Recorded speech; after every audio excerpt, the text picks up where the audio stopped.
హైడ్రా అధికారులు మీడియా సమావేశం నిర్వహిస్తున్నారు. లైవ్ లో చూద్దాం.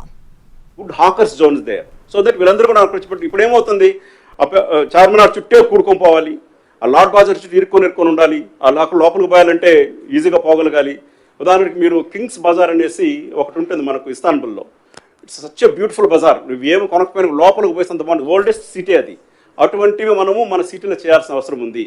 Hawkers zones part and parcel of Musi. వీళ్ళందరూ కూడా అక్కడ తీసుకొచ్చి ఉంచాలనేది ప్రభుత్వం ఉద్దేశం. వాళ్ళ జీవనోపాధిలో మెరుగుపరచాలనేది is one of the major planks of Musi river front. Secondly, ఉమ్మడి పట్టాలన్నారు, నా దగ్గర కూడా వచ్చాయి. పట్టా ఉంటే మాత్రం రెవెన్యూ వాళ్ళు సేకరిస్తున్నారు. పట్టా ఉంటే దానికి సంబంధించినటువంటి పరిహారం చెల్లించడం జరుగుతుంది.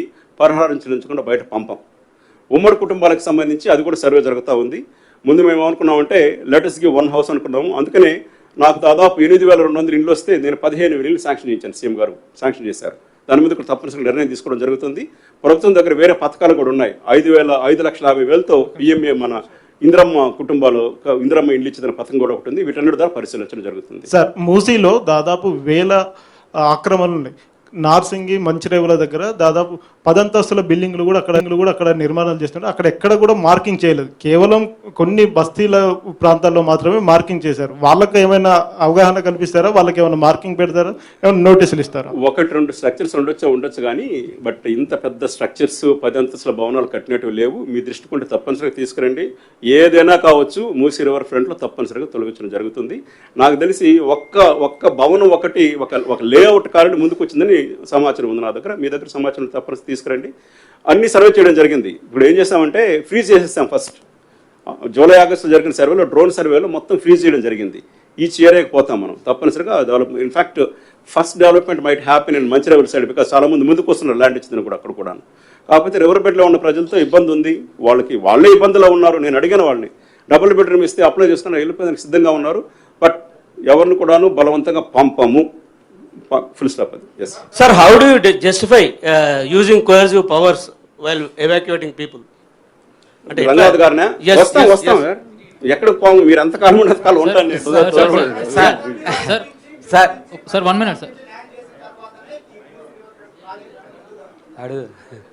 అంటే మనకు 55 కిలోమీటర్ల స్ట్రెచ్ ఉంది.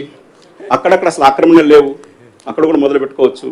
ఇప్పుడు ఒక దగ్గరే మొదలుపెట్టి పాత నగరంలో మొదలు పెట్టకపోతే అది కూడా ఒక రకమైనటువంటి పారదర్శకత లేకుండా ఒకరి వైపు చేసినట్టు ఉంటుంది కదా. ఇప్పుడు ఏంటి మనం జరిగే డిస్కషన్ ఏంటి? వెస్ట్ సైడ్ వెళ్ళిపోతున్న నగరం, ఈ సైడ్ ఎక్కడ పోయింది, ఇవంతా ఉన్నాయి కదా.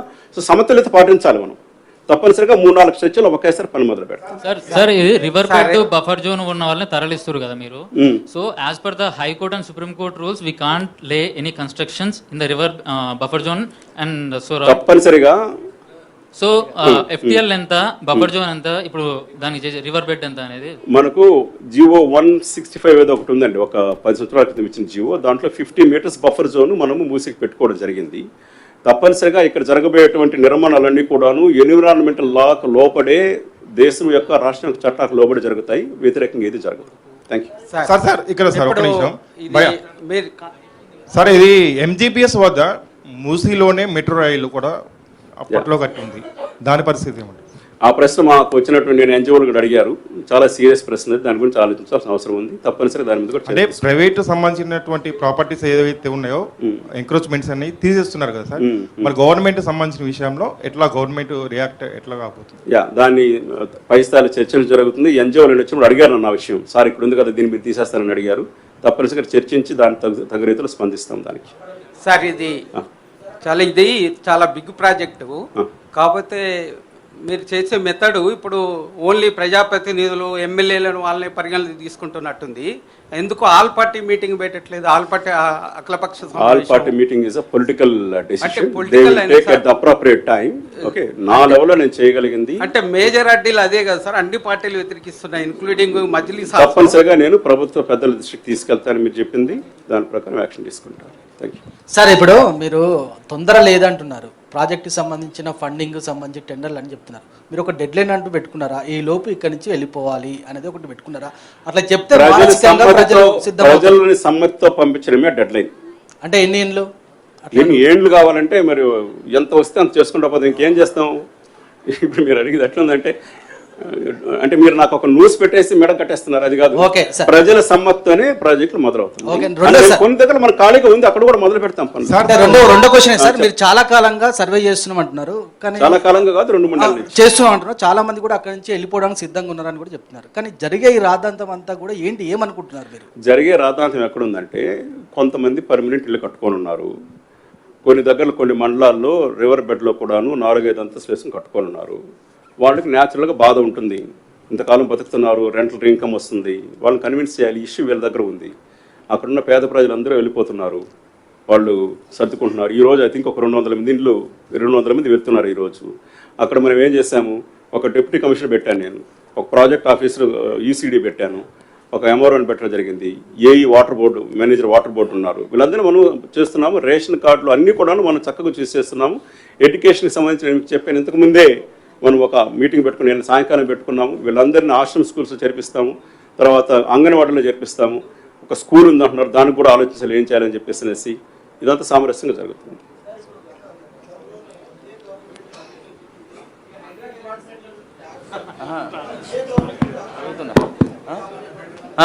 సార్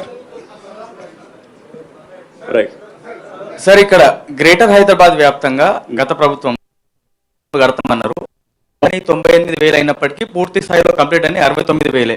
దాంట్లో దాదాపుగా 66,000 ఇచ్చేసినామని చెప్తున్నారు. ఇంకా మిగిలింది 3,000 మాత్రమే.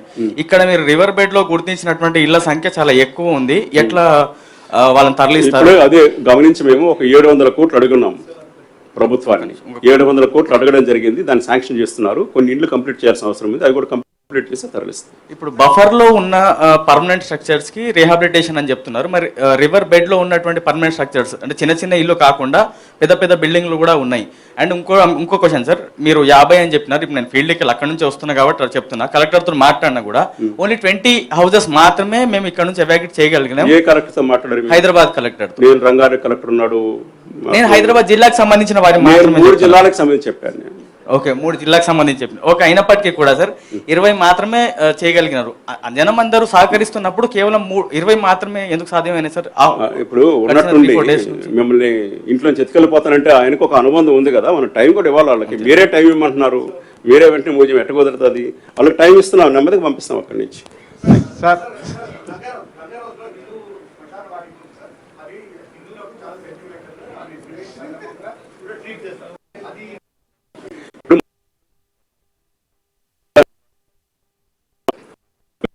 చేశారు, గంగా నది పక్కన చేశారు, నమామి గంగే, అక్కడ అన్ని కూడా శ్మశానాలని తగు రీతిగానే వాటిని సత్కరించి మూవ్ చేయడం జరిగింది. వాటికి ఇబ్బంది జరగలేదు. We follow similar process.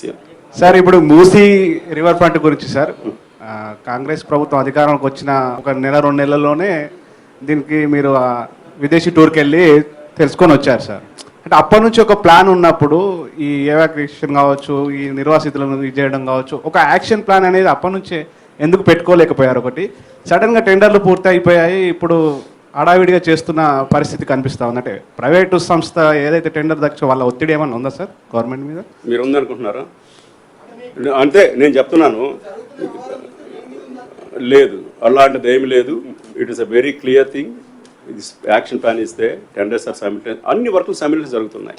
Sir, మీరు అనంతపురం కర్నూలు జిల్లా కలెక్టర్గా చేసినప్పుడు ఆడొక ఇన్సిడెంట్ జరిగినప్పుడు సప్త నదుల సంగమేశ్వరం అంటే దాదాపు 7 నదులు మూసీ రివర్ పైన 65 మంది చనిపోయినప్పుడు మీరు ఒక రిపోర్ట్ పంపించడం వల్ల, మీరు స్పెషల్ యాక్షన్ తీసుకోవడం వల్ల ఈరోజు కొన్ని కిలోమీటర్ల పొడవునా తెలంగాణ అండ్ ఏపీ కలుపుతూ పెద్ద కేబుల్ బ్రిడ్జ్ వచ్చింది. సో కొన్ని మీరు ప్రాజెక్ట్స్ పట్టుకున్నప్పుడు హైదరాబాద్లో కావచ్చు 10 లక్షల లీటర్ల కెపాసిటీ ఉన్న సంపులు తవ్వడం కావచ్చు, అంటే ఒక ఇన్సిడెంట్ని మీరు చాలా కేర్ఫుల్గా తీసుకొని సక్సెస్ఫుల్గా చేయడంలో మీకు ఒక గుడ్ విల్ ఉంది. అయితే ఇప్పుడు మూసీ రివర్కి సంబంధించిన విషయంలో దాదాపు 1,50,000 కోట్ల రూపాయల భారీ బడ్జెట్ వ్యయంతో కూడుకున్నదని రాష్ట్ర ముఖ్యమంత్రి రేవంత్ రెడ్డి గారు చెప్తున్నారు. కనీసం మనం 10,000 కోట్లు